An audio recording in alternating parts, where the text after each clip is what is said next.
In this video, we will talk about the top indie comic picks for Final Order Cutoff on July 18th, 2022. That is the day that is the last day your shops can order these books and guarantee that they will get them through the Diamond, the Previews World catalog. So let's start at the top. If you go to the Previews World website and go to the Final Orders Due page, you will see them listed top to bottom: Image, Boom, Dark Horse, IDW, down the line, and then down to the comics and graphic novel section. So we're going to start at the top, and this one I think is probably also my top pick of all of this, and that is Deadliest Bouquet #1 from Erica Schultz, Carola Borelli, Gab Contreras. We got a cover A here by Adriana Mello. Lots of cool covers here for this one.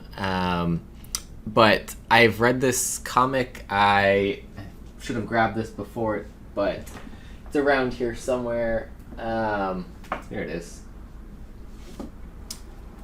Read it from Kickstarter, and it's phenomenal. It's really, really good. A great story about a family that's got a lot of hidden secrets, a lot of good action in here, a lot of great art in the story, and broken down into the 5-issue miniseries that we're going to get from Image here. So I highly recommend getting this one. It's fantastic time. But that is first one on the list from Image Comics. The next one, you guys have heard of 8 Billion Genies by now, of course, from Image Comics, from Charles Soule, Ryan Brown. This one got optioned, and so the books flew off the shelves and off, high in price. Does that mean it's good? No. But the story itself is fantastic. I have been enjoying it, and I definitely think you guys will enjoy it as well. Issue 4 here is looking at the first 8 weeks. Now we started with the first, I think it was first 8 minutes, 8 hours, 8 days. This one gets into 8 weeks. It's really interesting to see that format as what's going on as time progresses. What are the people doing differently? And we're learning a lot about the characters that are in that bar that the bar owner protected in the first seconds of getting the genie to make his wish. So issue 1 last week, FOC had a second print, so you hopefully will be able to snag one of those if you haven't been reading this. And then issues 2 and 3 both have second prints also on FOC this week. But issue 4 here, the halfway point of 8 Billion Genies, on sale. It says August 10th, and on FOC this week. The last one I have for Image Comics is Starhenge, Book 1, Dragon and Boar, issue number 2 from Liam Sharp. Merlin persuades King Aurelius to allow him to start the constructions of Stonehenge. Meanwhile, Amber and Daryl reunite under less than ideal circumstances in Brighton as future more dreadnoughts prepare to hunt them. It's very bizarre and intriguing world that was being built in issue number 1, and so I got to see what happens next. It's a 6-issue miniseries. I really enjoyed the artwork from Liam Sharp, and it's very interesting. It's bringing in Merlin and the Arthurian legends. So something I think if you have any interest in that you will want to pick this one up. Moving down to Boom Studios, Wind is back. Wind is back. And this story arc here is called The Throne in the Sky, from James Tynion and Michael D. Alinis. And this I thought was supposed to be the last one. It doesn't say that it's the final. It says Wind Saga continues in this epic new volume. It does not say that it ends in this volume, but I originally was told that it was going to be a trilogy of volumes, so we shall see if that holds up. But Wind is just a fantastic story. I think it's James Tynion's most underrated ongoing story that's happening right now.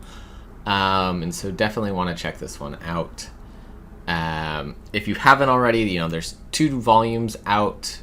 2 trade paperbacks are out for that. There were hardcover editions as well. So go check those out. It's a fantastical fantasy story. A little bit of coming of age going on here. Wind really embracing who they are and becoming who they need to be to, I think, really to protect the world and bring some peace to the world. So that is my boom pick this week. We got one from Dark Horse, The Ward, issue number 3 of 4 from Kevin Scott and Andres Ponce. This one's fantasy medical drama is the best way I can describe it, and it's been fantastic so far.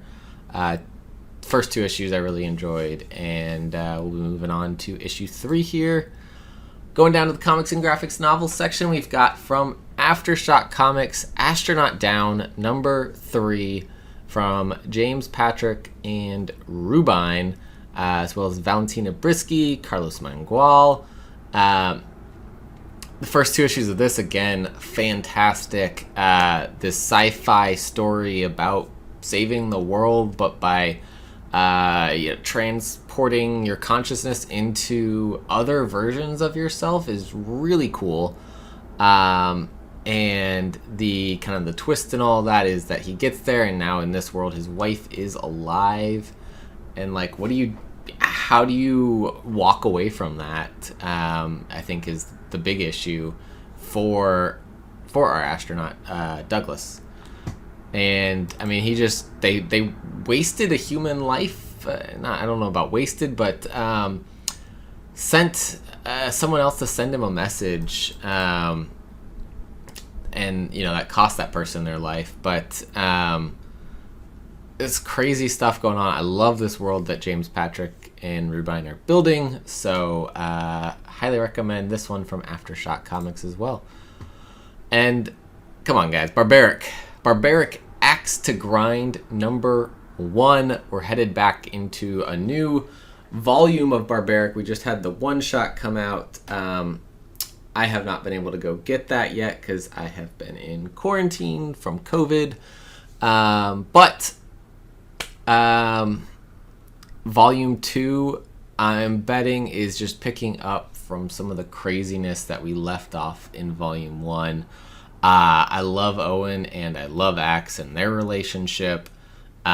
Just so many cool things. Soren, fantastic with her magic and the things that she's doing. The swords in her tattoos, just super cool. I absolutely loved Barbaric so much. Just one of my favorites from Vault, and is back.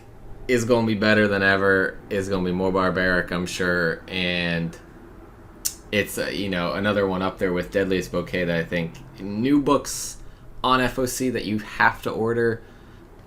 You want to be getting both of those.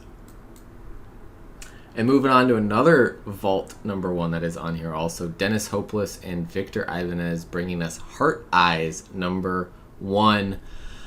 Sanity-eating monsters ended humanity. The unlucky few who survived now hide in the cracks of a broken world, and yet somehow, beneath the graveyard that used to be San Antonio, Rico met Lupe, the girl of his dreams. But how did she get there? And why is she smiling? No one survives out in the street. No one smiles where the monsters lurk. I read issue number 1. I got an advanced copy of this, and it's phenomenal. Off of just the first issue, really emotionally moving story going on here about fear, and I think our character here, Lupe, is someone who's kind of gotten past that because of her past, and I think they get to explore that a little bit here, and how that then affects her ability to navigate the world that is out there now. Really cool story. Again, another number one I would recommend. At least reading number one and seeing from there. Moving over to Behemoth Comics, we got Illusion Witch number 3 from Ruben Romero, Andrea Errico, and Alexandria Monique giving us a cover here. I absolutely love the Illusion Witch number 1. I don't know, I think Illusion Witch 2 might have come out this last week, but again, I have not been able to go to the store to get this week's comics. But book 3 plunges Adia into the depths of Sari, accompanied by Baru. She will meet Kelvin, Orion, and Sira, the Circle. As Adia struggles with her new reality, her companions will begin to question the Siren's choice of Adia, leaving the 3 to make the first move to take Adia off the board. Her selection, of course, be more than just, an illusionist, really becoming a actual witch and saving their world. Also from Behemoth, Never Ender, number 406 from Devin Kraft. I've been really enjoying this world. I've read first 2, 3 again. It may have come out last week. It might be coming out next week. But this one, the first 2 issues, phenomenal. I love the story. I love the artwork. It's a really cool world that's being built. I love sci-fi, and this one is giving me a lot of that good sci-fi that I want. Plus, we get a little bit of dueling action, a little bit of maybe governmental intrigue going on. And issue 4 of 6 here on Final Order Cutoff. Going back over to Vault, Quests Aside number 4 from Brian Shermer and Elena Gogo. Over the course of One Wild Night, Vale's secrets are revealed, Barrow gets propositions, and Joden makes his big move. Oh, and who's the Scorpion Trust? Why, it's just the new owners of Quests Aside. What? Another one, I've read the first 2. I don't know if 3 has come out. I've been a little bit out of it and keeping up with things. But first 2 issues were just phenomenal. I love it. I love a good D&D fantasy style story going on, or the kind of what happens after D&D, and this right here gives us that. So Quest Aside number 4. And we got another number 1 on FOC this week that I think you should be paying attention to, and this one from Aftershock Comics, Samurai Doggy number 1 from Chris Tex and Santos.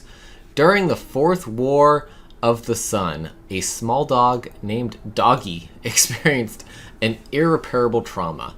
His mother was brutally murdered, and his 8 brothers, still puppies, were kidnapped by a mysterious man. To save them, Doggy fought bravely against the terrible killer, but all his efforts were in vain and he was left for dead. What nobody imagined was that a technological vulture scavenging the region for corpses would be the one to rescue the dying dog from death's scythe. Now, Doggy has become Samurai Doggy, and his only goal is to quench his thirst for revenge. A story of loss, revenge, and the journey to defeat the greatest empire of machines and robots that has ever existed. Just a couple more here on the list. From Aftershock Comics, There's Something Wrong with Patrick Todd number 2. Number 1, phenomenal story from Ed Brizin and Gavin Guidry. After being robbed and beaten, 15-year-old Patrick is left penniless and desperate. To get what he needs to pay his mom's care, he crosses lines he promised never to cross, hurting innocent people in the process. To make matters worse, both the machete-wielding maniac Zeus and Detective Brad Anderson are closing in on him. Moving over, we got one from Mad Cave Studios on the list this week. Tiger's Tongue, issue number 2 from Olivia Stevens, Diansaku Banton Perry, and Odera Igbakwe doing the cover art. Twin princesses Kalindi and Aridani must compete in 3 trials to fulfill an ancient prophecy and decide who will inherit the Claw's throne. The first trial, the Trial of Mind, forces Kalindi and Aridani to navigate a treacherous forest that reveals uncomfortable truths of the tiger's people rise to power. I really enjoyed what kind of political intrigue and things that are building up in here, and kind of the history of the people that is being developed, and it sounds like we're going to get more of that in issue 2 here. But yeah, overall a really enjoyable story so far, and I think possibly a story with a lot more meaning in it that we're going to see develop. And lastly, We Ride Titans number 5 is the final ride from Tradine and Sebastian Perez. There's nothing wrong with the car, except it's on fire. Quote from Murray Walker is the only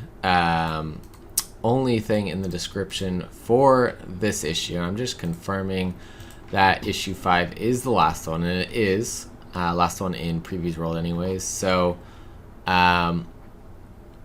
that'll be it for We Ride Titans. I really enjoy Sebastian's art, and Trey's story has been fantastic. So definitely recommend getting this. If you haven't read any of it, look for the trade paperback that I'm sure is going to follow shortly.